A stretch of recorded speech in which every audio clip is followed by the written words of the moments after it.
भारत गौरव आचार्य श्री पुलक सागर जी गुरुदेव के प्रवचन और लेटेस्ट धार्मिक भजन व कार्यक्रम निशुल्क देखने व सुनने के लिए हमारे YouTube चैनल जीन शरणम मीडिया को आज ही सब्सक्राइब करें और सबसे पहले देखने के लिए बेल आइकन पर क्लिक जरूर करें। पूजाएं दो प्रकार की होती हैं।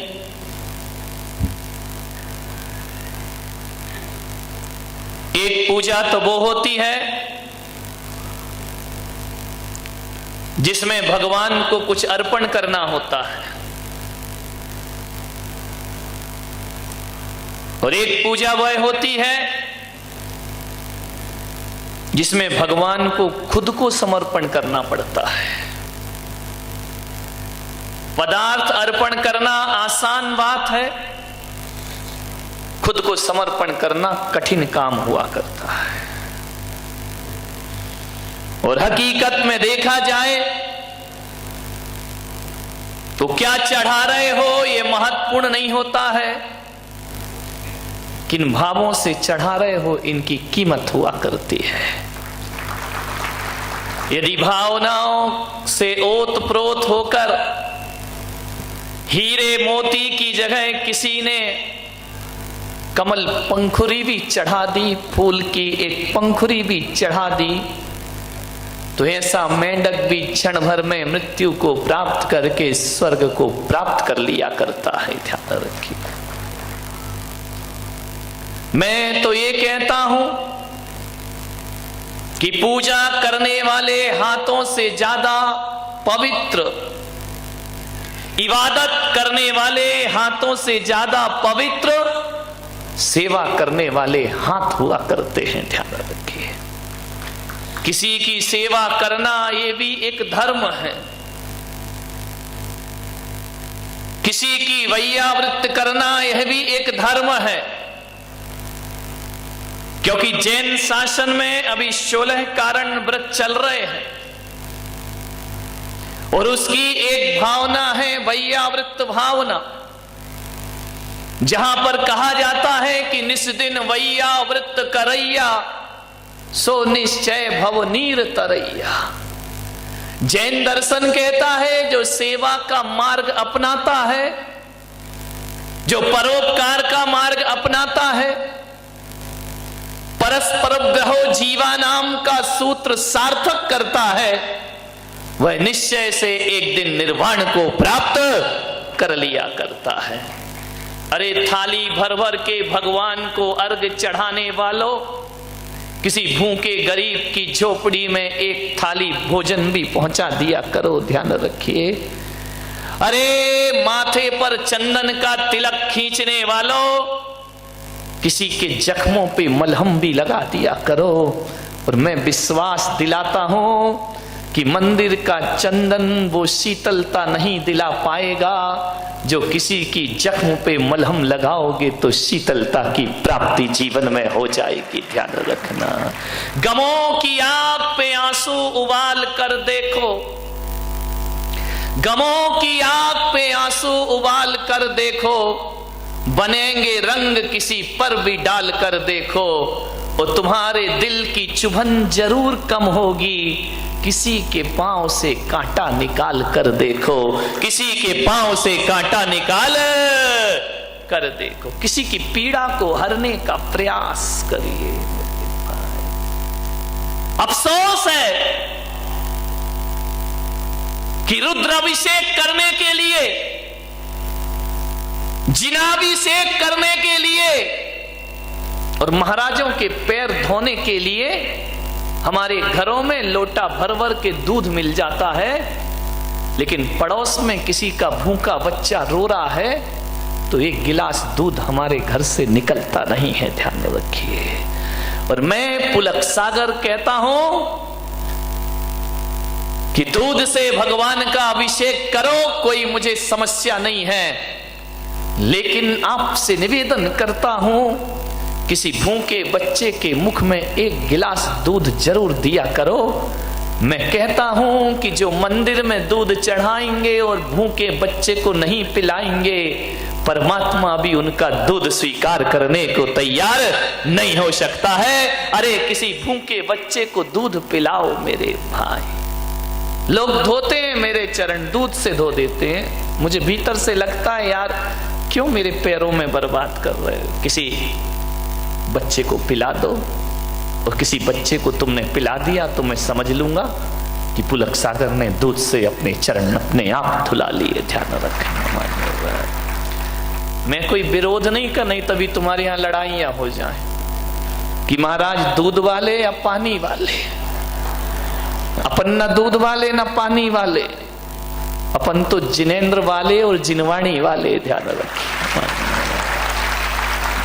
नहीं तो आदमी गलत अर्थ बहुत जल्दी लगाता है कि अभी पानी वाले खुश हो जाएंगे, दूध वाले नाराज हो जाएंगे।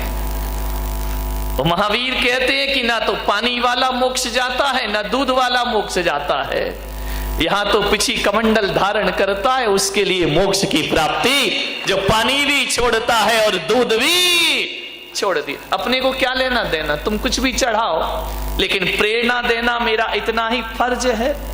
मैं ये नहीं कह रहा हूं कि मंदिरों में अभिषेक करना बंद कर दो, लेकिन मैं ये कह रहा हूं किसी भूखे को दुत्कारना बंद कर दो, तुम्हारा जीवन सार्थक और सफल हो जाएगा। अफसोस होता है मुझे कि हम कृष्ण के मंदिर में जाते हैं, महादेव के मंदिर में जाते हैं, नंदी को शीश झुकाते हैं, गाय को माला पहनाते हैं।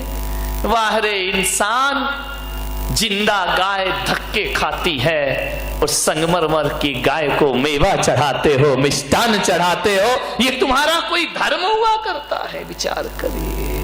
पत्थर की गाय का स्वागत हो रहा है, जिंदा गाय भूखों मर रही है, दाने दाने को तरस रही है। पत्थर की मूर्तियों को भोग लग रहे हैं, 56 भोग, और जिंदा भगवान जो दरिद्र नारायण है वो मंदिर के सामने भीख मांगता फिरता है। ध्यान रखिए मान्यवर, पत्थर की मूर्तियों के लिए बहुत विशाल मंदिर है। अरे मंदिर बना लिए अच्छी बात है, मैं इसकी बुराई नहीं करूंगा, लेकिन मैं आपसे एक ही आग्रह करता हूं कि किसी गरीब का झोपड़ा भी बनाकर देखो, तुम्हारी जिंदगी को सुकून प्राप्त होगा, तुम्हारी जिंदगी को आनंद प्राप्त होगा। किसी गरीब का झोपड़ा भी बनाओ, 1000 दीपों से भगवान की आरती करते हो तो किसी अंधेरे घर में जाके एक दिया जला दिया करो, वो भी भगवान की पूजा है, वो भी ईश्वर की पूजा है। ध्यान रख, इससे बड़ी क्या इबादत होगी? इंसान के काम इंसान ना आए तो फिर ये दुनिया जीने के लायक ही ना रहेगी। मेरे भाई, निवेदन है आपसे, अरे जिन्हें दुखी हैं, जो पीड़ित हैं,